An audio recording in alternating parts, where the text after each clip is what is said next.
15% passive, so it's just like, there's lots of reasons. But that is why I moved LeBlanc down to tier 3. New champs added time! Yay! Riven has been placed into tier 4. As you notice, my Riven picture right here. That's a fan art done by someone I cannot remember. I think it's actually a Riot employee, and they posted it on the forums. I was like, that's a pretty good picture. I'll put that as my my background. And I placed Riven in tier 4 not because she's like super bad, and not because like she's not bad and she's pretty fun. But I placed her into tier 4 because she's really hard to get the hang of. Like, it takes a lot of coordination to be a good Riven, I think. And I think a lot of her usability and utility is a little bit low right now. I think Riot needs to work on that.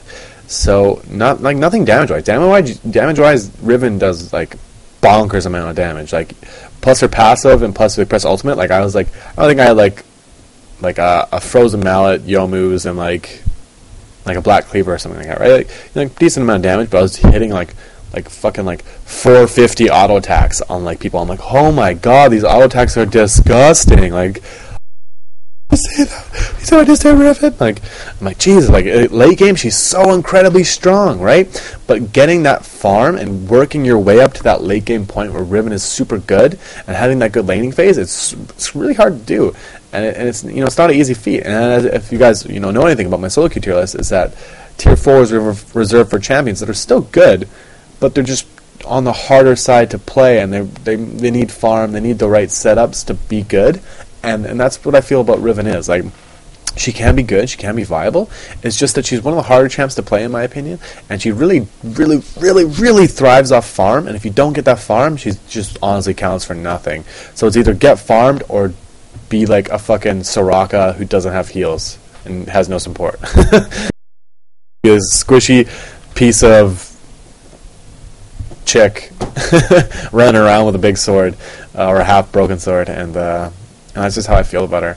I think if Riot just changes those little things about her, like making her W a bit better so it doesn't instantly stun herself as she does it, making E making it like an actual dash, maybe dash through walls, and making the W R the wind slash a little bit more usable. It's a slow moving ability. It doesn't flow well. It's not like, I can press and like keep fighting. Like I honestly don't feel like I go like Q, E, Q, wind slash, and then Q, and then combo someone. I don't feel it flows that well. I just feel like it's like R, and like you're stuck in this weird fucking cast animation, and it moves out real slow, and then you're like, oh, and it's just like, I don't know. I just feel like she could flow better, and until then, I'm probably gonna leave her in tier 4. Talon I placed into tier 2 though. Talon actually he's got some unique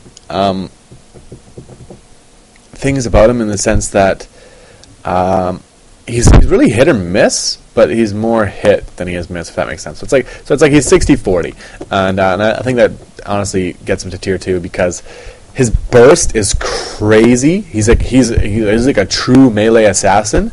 His burst, oh man, that is a crazy burst. With the ultimate, the W and the Q combo and the E or whatever, you just throw all that shit together, throw up Ignite. Honestly, any squishy is dead. Like he's like Garen, but more damage and a little bit more survivability in the sense that you're not taking damage, but survivability in the sense that he can get out of stuff better than Garen can, if that makes sense. Because his ultimate is just able to be spammed so much. You just spam, you're just like giant circle of knives or blades or shit, and you're just like you're stealth running around like go wherever you want, burst someone down, like get out, slow people, you can jump to stuff. I mean, he's just really great. He's good. He's very mobile. He's got high burst. And he does beat a lot of champions, even like a bottom lane. Like I think it's a Tark and Talon and Riven and someone else have like a really, really, really strong bottom lane. That combo, it's just like holy shit, Riven did that much damage. And then a lot of times when you play Riven, not Riven. Oh my god, Talon. A lot of times when you play Talon, like get out of here, bitch. You're just Talon. Talon's burst top, he beats a lot of champions top. That's why I said he beats like 60% of the champions, and then 40% he doesn't beat. But he doesn't necessarily lose to them either. So he can play a lot of champions top, and he can beat a lot of those champions. So that's why I did really place him in tier 2, because he beats them a lot. He's got high mobility, great burst, and that's it. That's all to be said. And alright, we got Skarner, the Earth Scorpion. Put him into tier 4 because I kind of feel like he's like Riven, in the sense that his issues aren't so much damage, but usability. Like, how do you gank with Skarner pre level 6, like, successfully? Like, oh, like, I'm Skarner, I got, like, move speed buff, and, like, I can, like, run up and auto attack, but I have no gap closer, and I have nothing other than this slightly faster movement, right? And it's just like, oh, it's okay.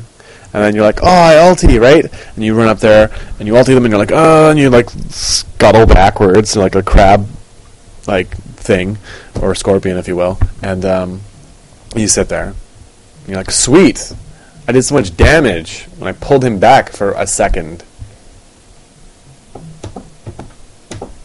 And I really feel like he just doesn't fucking do anything. Like, he does a little bit of this, and does a little bit of that. He speeds himself up, and he, like, shoots the E out, and he sustains himself a little bit, and, you know, like, hits the ground, does a little bit more damage with this little AoE circle thing, and, like, he gets in and he scuttles backwards like a crab scorpion does, and then that's it. And it's just like, his damage isn't crazy, his mobility isn't crazy, his ability to ultimate people successfully isn't crazy. You almost always have to blow flash or something, or have them stunned, you know, to successfully initiate a fight, because that's really what that is. You want it to be initiate. You can't just be like, oh, we're team fighting, and I'm going to drag their carry away from the fight. Like, well, the fucking does anything. Carry's like, well, fuck you, Scorpion, and just rapes you because you're not going to do damage, you're not going to be tanky. And it's just like, I feel like he's like a hybrid champion, because he has all these, like, AP or and attack damage ratios. He's just like a hybrid champion gone wrong, and he really needs to be like they need to go back to the fucking drawing board on that one and just be like, okay, well, here's where we can work on Skarner to make him actually do something. And it's not that he's like not fun. He is a fun champion to play. It's just he doesn't fucking do anything. So I'm putting him in tier 4 because, you know, along with these champions that are like harder to use and, you know, like good, but like Skarner doesn't fucking do anything. So I don't see anywhere else to put him other than like the lowest tier, and that's how I feel about that. So that has been my tier list update. Sorry it took so long. It's here now. Hope you enjoyed it, and yeah, I should be able to do my draft mode tonight, most likely tomorrow. I'll maybe put some, but draft mode should probably be tomorrow. So tomorrow being the 20th of September. So people who watch this in a couple days are like, oh fuck, tier list update tomorrow. But no, it's not. It's not tomorrow. It's 20th. 20th. Yeah. All right. I just winked at the camera. It's pretty gay. And that's what I'm ending on. That's what I'm ending on. Winking at the camera. All right. I guess we gotta wait. Gotta wait so I can properly edit and cut this, because if I stop recording, it doesn't do stuff very well. Alright. Let's stop it in 3,